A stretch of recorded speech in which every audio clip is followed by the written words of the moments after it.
With the torch kind of like in the middle, can we see about how far it extends, or is it too far down? Yeah, so as you like toss it in there a little bit, you can't see the end of it, but there is another kind of sharper bend it's like an S bend, right?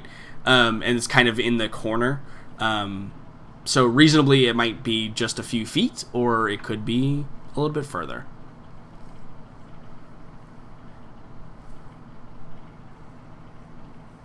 I mean, I say let's go for it. Because if we backtrack anymore, this is going to be a problem. Yeah, and we could then just get trapped down here forever. So we seem to have something that sort of works. So let's give it a go. Totally. So the three of you kind of like light torches and like hold them like kind of closest to your face, right? So that the heat from the torch is burning off the like smog around you. And so like as you're like walking through, you can see like you kind of like wave, you like do the full arm extension and like wave the torch a little bit to like burn off some of this gas like wall that you can see. And as it does, you kind of like slowly walk through and, you know, hold the torch up just above your head so that it burns off a lot of the stuff. The torch appears to, about at its like, you know, it appears to clear enough of the area around you that that you're kind of protected. You don't have like the heat is enough to kind of burn it around in a decent amount of space around you. But you have to go slow. Your progress is slowed quite a bit because you have to wait. Like, you can't just like start running through because the heat from the torch doesn't have time to heat up the air around it, which doesn't have time to burn off whatever this nastiness is. So you're kind of brought to a snail's pace as you traverse through this gaseous fog. And everybody roll me a perception check while you're walking through this fog.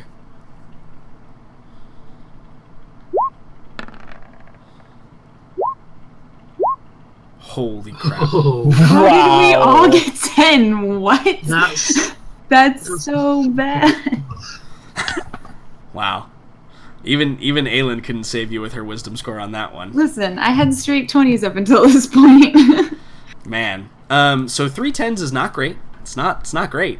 I mean, it's 30 when you. But it does make 30 together. 30, right? Yeah, That counts. 30, right? 30 out of like a required 45 or something like that. So,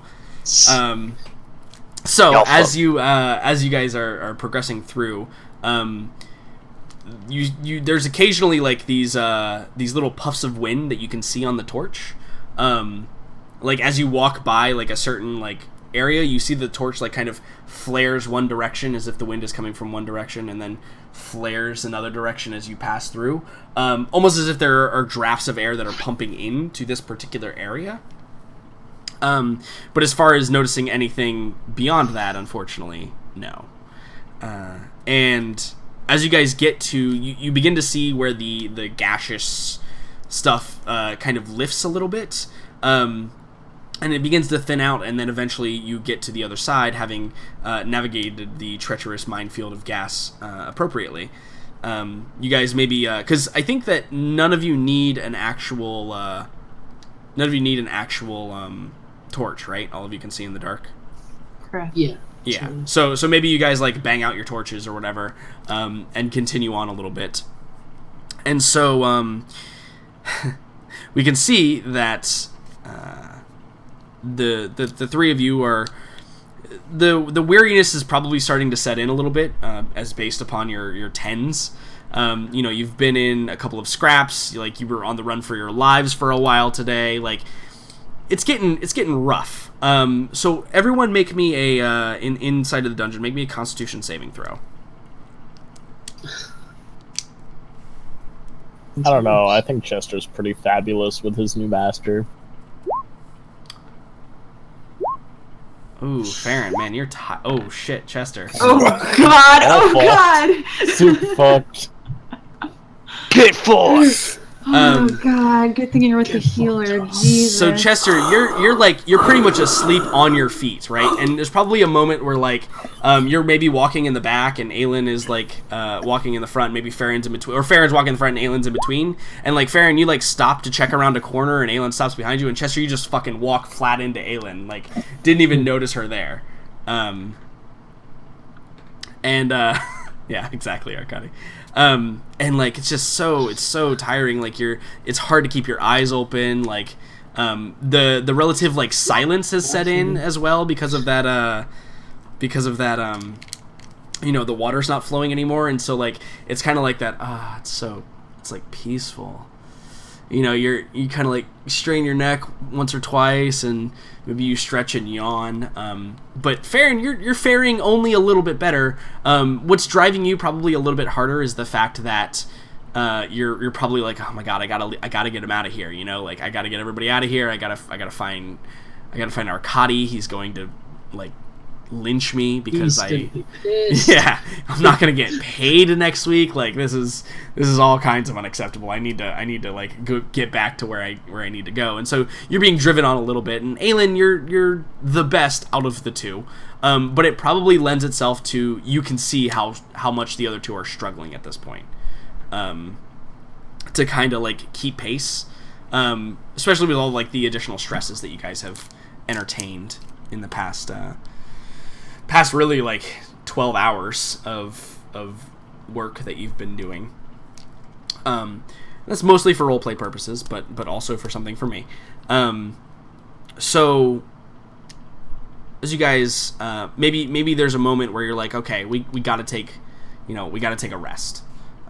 Maybe we gotta like, we can't go forever. You're dead on your feet. Like maybe at one point, like Farron, maybe you slip and like fall, and you trip over a rock that you just didn't see. And so, yeah, it's one of those moments where it's like, we can rest or we can push on. And so it's up to the party, but pushing on leads to other dangers, but resting leads to dangers as well. Well, obviously, Chester says, this is hard and tiring, but we need to meet up with the rest of the group. We should keep going.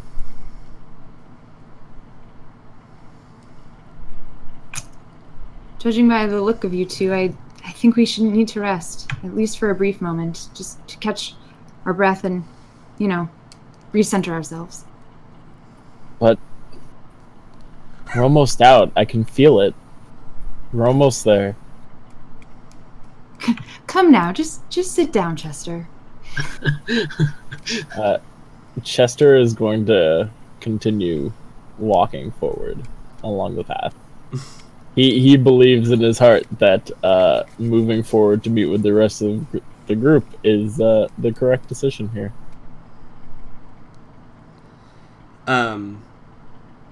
Yeah, that might. I mean, what about you, Farron? What's your input in this conversation? A short sit down might be needed, but don't think we should tally too long.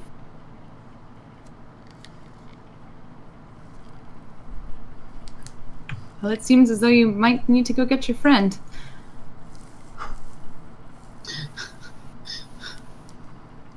So, Farron, do you like run as up I to Chester? assume Chester, is walking away from you. Is he not your friend either, Aelin? Chester's not moving very quickly, obviously, having rolled a natural 1 on his constitution.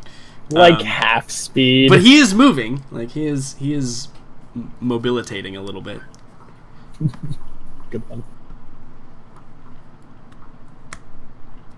Yeah, we forcibly sit him down for a sec, just to catch our breaths. Wait.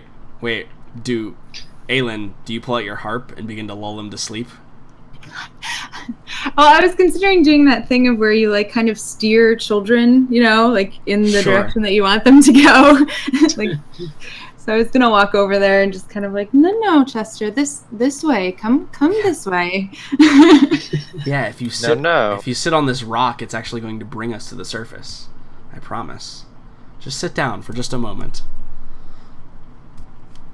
So Chester, do you get corralled eventually between the efforts of the both of them?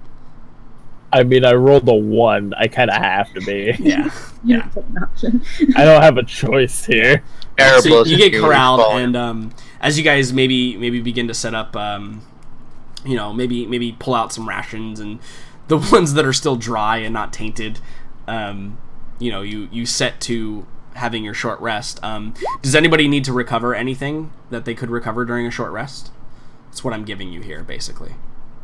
I get my inspirations book. Indeed. Chester is passed out. Good, he can't do anything bad when he's passed out. It's true. Yeah, I think we're mainly okay for help. This is when you just leave Chester. Yep. Easy. Free action. Yeah. It is a free action to leave Chester. That's totally true. So, the two of you that are not dead on your feet, as you're doing this, I want all of you to roll me a perception check, please. Based on wisdom, obviously. Chester's out. He wouldn't notice anything. Nice, Aelin. See, there's my 20s. Nailing it. So, Farron, you're preoccupied, right? Yeah. Aelin, just to be just as tropey as possible. Yes, please, go on. You get the feeling as though you're being watched. It just kind of sets in. The hairs on the back of your neck start to tingle. You get that that little bit of a chill, like when you just you gotta move your shoulders a little bit, what was that? That was weird. Like somebody just ran an ice cube down your back. And it is, with a 23, overpowering to the point that you might actually believe somebody is indeed watching you, because you feel that strongly about it, or you noticed it that strongly. What do you do when you have that strong feeling as though that is occurring?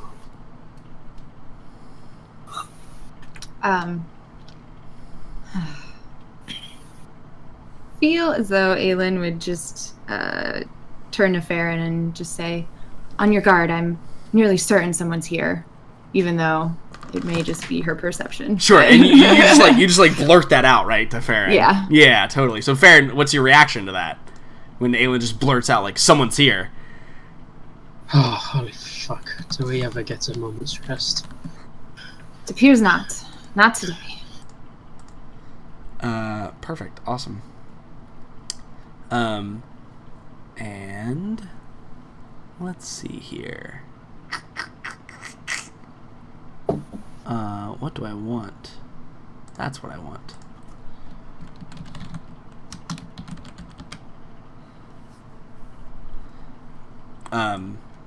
So, as you guys are resting and you have this feeling of being watched, after about an hour, you wake Chester up and you're like, "Okay, buddy, we gotta go." And Chester, you feel better.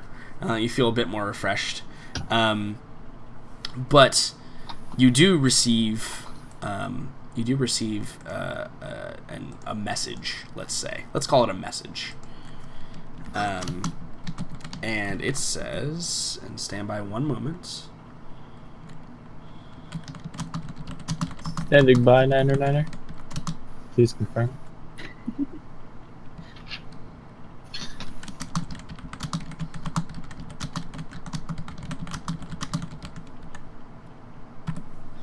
To receive a message. And, you guys pack up your small little impromptu camp, and begin to head off. And as you begin to head off, we jump over to the ritual casting, which, is a little bit in the past, but we jump back to the ritual casting. Oh, hey ha, hey ha. Right. Hey, hey, So you hey, finally complete the spell of detect magic, and it alerts you that inside of this bucket there is strong conjuration magic. Conjuration magic. Mm-hmm. There is a strong hint of conjuration magic inside of this bucket. Okay. If I look outside, do I see it just specifically in the phosphorescent? So detect magic is only 30 feet okay. out. So you can't, because that's all out in the middle of the river and stuff going on. Okay. But you notice that it flares when it lights up, right? Like it's dim, dim, dim, bright, dim, dim, dim, bright. And it kind of goes in motion with that kind of wave pattern that I was talking about earlier, where it's almost as if the waves are lapping up against the side of the beach or whatever. That kind of brief moments of waves. So it's like the spell, like the magic is being renewed every single time.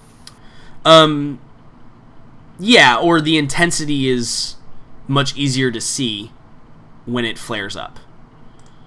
Okay. It's not like it's renewing. It's constantly there inside of the bucket. But at times when it is dim, it is more faint than at times when it is brighter. Okay. Alright. And so I don't know what you do with that information, but... I say it. Right, yeah. You say everything to all of the people. Mm-hmm. It's contrary to magic. Don't know what I'm gonna do with that. Yeah, who knows? Who knows? So, as you're kind of sitting at these crossroads, a little bit of the ways up from the river, you also, with your detect magic ritual, do you walk back into the warehouse to look at the body? Yeah. Yeah, I figured you might. So you can identify enchantment magic, as I spoke before. It is very clearly an enchantment of some sort. But there's also traces of conjuration magic in there. And it appears to be along the edges of where the skin was turning. There's it's almost as if it's enchantment magic that is then outlined with conjuration magic. So, but it's not transmutation. No, specifically not.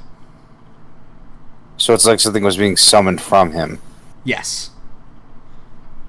I definitely bring that up. Not changing him into something, but being summoned from him. Yes, would be accurate. Yes, I say this immediately that these people aren't being changed; they're being sacrificed. That's a good assumption. Yes. Yeah. Do either of the other two members of the party that are outside react to that in any way? That is terrifying. How do we stop it? That's a good question. Would dispel magic would stop it if it's that case, because that would mean that this is definitely not a disease. Yes, yeah. It dispel magic definitely would. Obviously, there might be a roll involved depending on how powerful the magic is, and this seems like fairly powerful magic. Yeah, so this would definitely be something. Yeah, you could definitely use dispel magic. Maybe on a grand scale, or maybe you need to find a focal point, right? If I go to sleep, I'll be able to cast dispel magic. That's BRB. BRB 8 hours. Sorry, what? So yeah. You're just out of mojo for today, or what? Yeah, that's one way we can put it.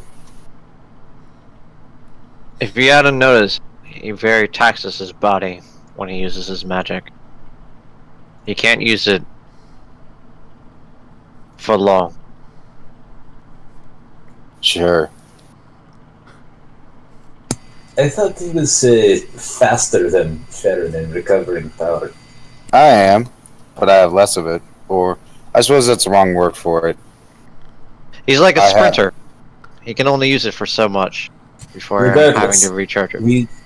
What do you need in order to... You cannot dispel this entire bubble from what you said, yes? If I find a focal point, probably I could. Maybe. And perhaps we should find that then. And that would look like what? Probably be the center of this. Yeah, that's the center of this would probably be a good assumption. I mean, that was obvious, but I was hoping you were going to say something else, like outside. No, it's probably looking just... you brought this up to me before, for me, knowing just, how low it is, it's probably underground. Yeah, more than likely. And additionally, in addition to destroying the focal point, killing the person that's maintaining this magic would probably also do it, if anyone is maintaining this magic. So are we diving into a river, or are we going back to tunnels? I say tunnels. I would love to get some sleep first, but I think this can't wait.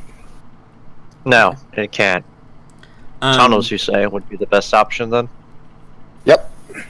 Yeah, and I think that is a perfect point to have you guys, as you are standing there, discussing this. The bucket begins to almost vibrate. So maybe like as you're like, okay, let's get our stuff, let's go. You look over at the bucket, and the water is kind of swishing from side to side, so that it's spilling out a little bit of the bucket, much more violently than it has been at any other point. And as you observe this going on, it's kind of like, what the hell is going on? Everybody's kind of staring at the bucket. You look out towards the river, and you can see there are shapes that appear to be pulling themselves up out of the river. First you see one, and you see one kind of like kind of pull themselves on all fours up out of the river and onto like a dock. And then this dark figure kind of turns around and like puts its arm down. It looks bipedal, maybe. Puts its arm down, and you can see it like pull up another one of these dark figures. And the water, as like these things begin to do stuff over in their area that you can see them, the water gets more and more violent as they are in a closer proximity. And what do you guys do with that? Do you say, well, not my problem, bye? Hold, friends. Do they look evil? It's hard to see. They're probably a good 300 feet away from you. And it's real dark. You can just barely see just with, dark vision. Yeah. But your dark vision is only 120 feet. You can just tell that there is like movement going on, kind of that blurry edge of your vision in the darkness kind of thing. That's happening. What do you see, Hannibal? There are things coming at us. Well, they're not coming at you specifically. They appear to be coming out of the river. Oh, they're coming out of the river? Yeah. Would you like to specify a kind of thing, or should I just start shooting?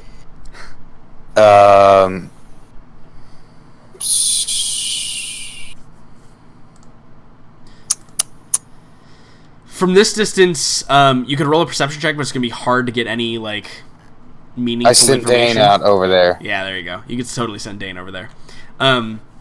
So Dane flies over there, and he reports back to you. He's like, they appear to be humanoid of some sort. They have, well, I don't know how to describe it. They look just go back over there, and I'll look. Yeah, and he says, he's like, okay. He's already over there. He's communicating with you telepathically.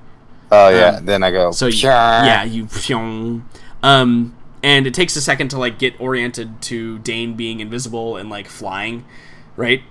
And when you look, you can see that it appears that they are fishmen of some sort. They appear to have that. Some sort. Yeah, they appear to have that that kind of leathery skin that you saw coming off of that guy. And you actually notice too that there is one that is a little bit larger than the rest, and he's got 4 arms, and then 2 legs as well. And it looks like the arms that are like underneath, because it's it's a typical 4-arm monster, right? There's 2 on top, 2 on the bottom. The arms that are kind of underneath, they look like smaller and less developed, almost like a new growth, and they appear to be like pulling more of these creatures out of the river, and you see that some of them are armed.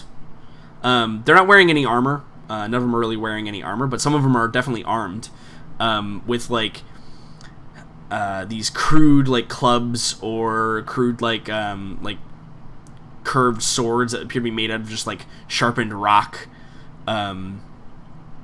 Not dissimilar to like what lizardmen in this day and age kind of use for their weapons and stuff like that. But these certainly do not look like lizardmen. I see. What are you doing? Damn it. Oh, right now, quiet. I'm listening to the thing Liam said. Well, I relay this, and then I'm like, yeah, this seems kind of like an attack band or something.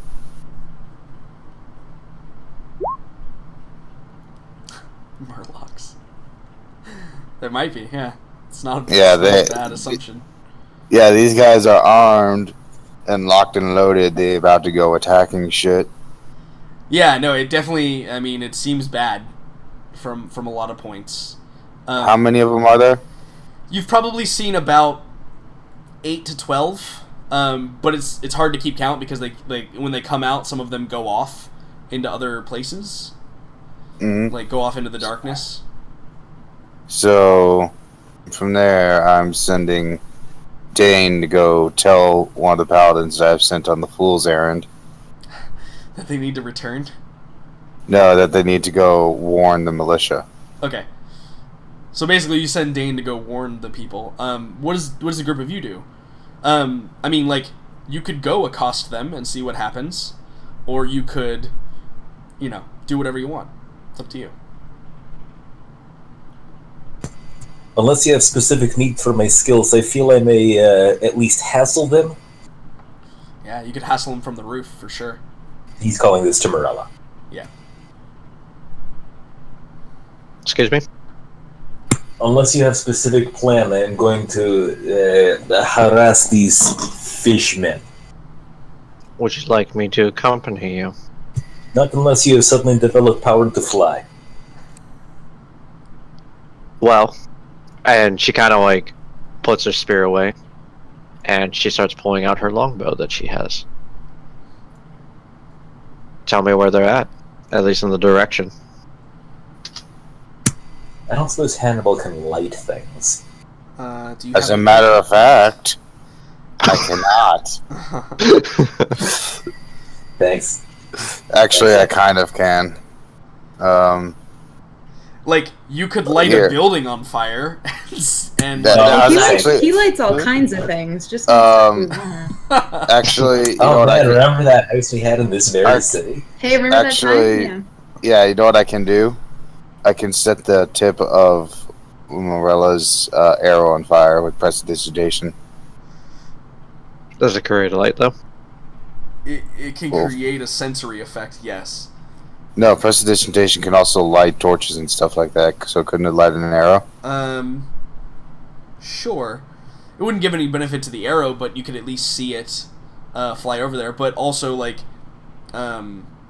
once it like struck anything, it would probably go away, or if it didn't strike anything, it'd probably go away. The problem is not really like lighting the arrow and then shooting the dude. The thing is seeing the dude before you shoot. Yeah. Yeah, if you can't see the dude before you shoot, it's going to be hard. In that case, I mean, can I direct them to fire at the same time as I do? Because I imagine my Eldritch Blast goes off light. I mean, it doesn't, though. Okay. You could see the Eldritch Blast, maybe, but it doesn't, like, produce light. They would still be at disadvantage. Because, it's regardless, I'll still be at disadvantage due to the range of how far I'm shooting. So it's just, I said, point in direction. I might not be a good enough shot, but I could at least try. Yeah, you guys get a hammer or something, maybe. And that's the only goal. I mean, you guys don't have to, like, plan this out tactically. Like, if the goal is to harass them while you retreat, it's going to be pretty easy to do. Yeah. Yeah, I could do that. I'll go some... Since I just say they can't fly either, so Arkadi's on the roof. He's going to go see how they react to being shot at from the sky. Totally, yeah. So maybe while Hannibal and Morella are trying to figure out how to, like, light things on fire and figure out what's going on, you start running your little halfling feet across the roof, and you get over there, and you can see the shadows, the shapes a little bit better. And you can see now a couple of different dimensions. There appears to be a couple of those bigger dudes now, with like the two smaller arms and like the two bigger arms. And then there's a bunch of like these little, these smaller human-sized things. And you can also see there appears to be like a little bit of a fatter version of whatever the hell these things are. That appears to be kind of like checking these things out. Like you can see him like evaluating one and like, pointing in a direction and then they go, and then evaluating another one and pointing in another direction and then they go. Okay, so that's the one who gets an arrow. Yeah, that's the one who gets the arrow, right? Yeah, definitely appears to be a leader or some type of director or something, manager, maybe middle management, who knows. So are you gonna arrow him? Yep, I assume I count as hidden. Yes, you count as hidden, but it is disadvantaged. So technically it's a regular attack. Normal attack. Yeah. Yep. And that means no sneak attack. Correct. Shame. Oh well, direct political action. Hey, sometimes. A 20 is very good though. Oh. So 20 indeed hits, and I think that there's a moment of where your arrow sails through the air. You hear the satisfying as it hits. There's a moment of like nothing that occurs, and then you hear just a as you see the creature, like, because you hit him probably in like the back or like from above, right in the top of the shoulder. And it's like scratching at its back and like kind of like rolling a little bit, and just like chaos kind of erupts around that area. You see there are a bunch of these creatures like looking up, and like the ones that have like these crude little spears are like looking up and trying to like find out what's going on, like what's going on. You see the division of these guys kind of throughout the buildings really quickly to try and like figure out what the hell's going on. I assume then you start the cat and mouse game of run a little ways, shoot, run a little ways, flares at them in Keesley light, and then immediately runs from the spot that he was doing the shouting from. Right, yeah, totally. You echo your voice off of something, and you see a bunch of yeah, totally. So for Marilla and Jackson, it doesn't. The look of the thing is not necessarily any different, unless you were peering through Dane's eyes. But Dane is probably informing you that, like, oh my god, there's a lot of crazy stuff going on. Like they're going insane down here. But it's really the noise that you can hear now. You can hear like the chattering and the loud kind of cacophony of this weird through water fish language that is being spoken. And it appears to be like rapidly approaching you throughout like the alleyways and the buildings and stuff. And Dane is giving you updates, but there's too much for him to even scout like at any given time. So what do the two of you do? Well, I'm gonna be firing as we're kind of leaving so that we can go. I imagine because our plan is to now go down to the sewers. Marilla? I mean, unless this incident changed any of that. I kind of look at Hannibal, and I'm like, Hannibal, how far away did you send those paladins? Quite far. I sent them to look for an alchemy set, so unless they're really shitty at it, they're probably close by. Well, hopefully we can run into them. But it seems like we've gathered a crowd. Should we not entertain them? Alright. Okay. So you're going to engage the horde in the alleyways and streets and by streets? Marilla still has her bow out, so it seems like she's going to lead them. By the way, horde is the incorrect word. There's not that many of them. I mean, I expect at most 7 to 8. Yeah, maybe. At a time, for sure. And they're the thing that Arkady is doing that is benefiting this is he's spreading them out. Yeah. All condensed, maybe 12 of these things could take you on, but in little pockets of 2 and 3, they're not really that much of a danger. Yeah. But as we see Arkady kind of continue to hamper them from the ceiling, we see that the other trio, Farron and Chester and Aelin, you guys arrive kind of at a turning point, because you're able to hear like the movement of water again, but like almost like again like that kind of waves lapping up against the shore kind of noise. And so maybe you scramble to a place where you can see an opening. There's a hole. There's like a manhole, right, or like a sewer drain that leads up into the top, and you've made it to the surface essentially. And I assume as quick as you possibly can, you run out of that manhole cover, or climb out of that manhole cover. Of course, bloody Jesus. Yeah, totally. So Farron is obviously the first one out. Well, hello. So Farron like pops out, and Aelin, I'm sure you're very close behind, and Chester, you come up, and you guys maybe like try and breathe in the fresh air, right? You're just like, I don't know if you kiss the ground, that's probably bad. But yeah, you've made it out of the sewers, and